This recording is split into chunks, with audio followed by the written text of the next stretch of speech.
നമ്മുടെ സമൂഹത്തിന്റെ വളർച്ചയെ തടഞ്ഞു നിർത്തുന്ന ഒരു വലിയ സാമൂഹ്യ ദോഷമാണ് സ്ത്രീധനം അഥവാ ഡൗറി. വിവാഹം ഒരു വിശുദ്ധ ബന്ധമാക്കേണ്ടതിനിടയിൽ അത് പണത്തിന്റെയും വസ്തുവകകളുടെയും ഇടപാടായി മാറുമ്പോൾ ജീവിതങ്ങൾ തകർന്നു പോകുന്നു. ഡൗറി പ്രൊഹിബിഷൻ ആക്ട് അഥവാ സ്ത്രീധന നിരോധന നിയമത്തിലാണ് ഇതിനെക്കുറിച്ച് പ്രതിപാദിക്കുന്നത്.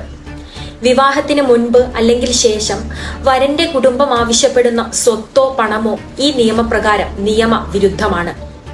കേവലം സ്ത്രീധനം വാങ്ങുന്നവർക്കും കൊടുക്കുന്നവർക്കും മാത്രമല്ല, അത് ആവശ്യപ്പെടുന്നവരും നിയമത്തിന് മുന്നിൽ കുറ്റക്കാരാണ്. കഴിഞ്ഞ 10 വർഷത്തിനിടയിൽ കേരളത്തിൽ 102 സ്ത്രീധന മരണങ്ങളാണ് റിപ്പോർട്ട് ചെയ്തിട്ടുള്ളത്. വിസ്മയ, അർച്ചന, സങ്കീർത്ത, മോഫിയ പർവീൻ, തുഷാര, യാസ്ന, വിഭഞ്ചിക, അതുല്യ. പേരുകൾ മാറും, പക്ഷേ കഥ ഒന്നാണ്. ഒരു പെൺകുട്ടിയുടെ ജീവിതം പണവും വസ്തുവകകളും കൊണ്ട് അളക്കുമ്പോൾ അത് സ്നേഹം നഷ്ടപ്പെട്ട ഒരു സമൂഹത്തിന്റെ കണ്ണാടിയാണ്. ഉപഭോക്തൃ അവകാശം പോലെ സ്ത്രീകൾക്കും നിയമപരമായ സംരക്ഷണമുണ്ട്. വിമൺ ഹെൽപ്പ് ലൈൻ നമ്പറായ 1091 ബന്ധപ്പെടാം. ഡൗറി പ്രൊഹിബിഷൻ ഓഫീസറെ സമീപിക്കാം. പോലീസിൽ പരാതി കൊടുക്കാം. ഇവിടെ സ്ത്രീധന നിരോധന നിയമമുണ്ട്.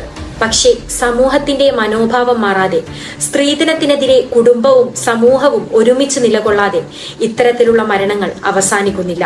ഓർക്കുക, വിവാഹം ഒരു ബന്ധമാണ്, വ്യാപാര ഇടപാടല്ല.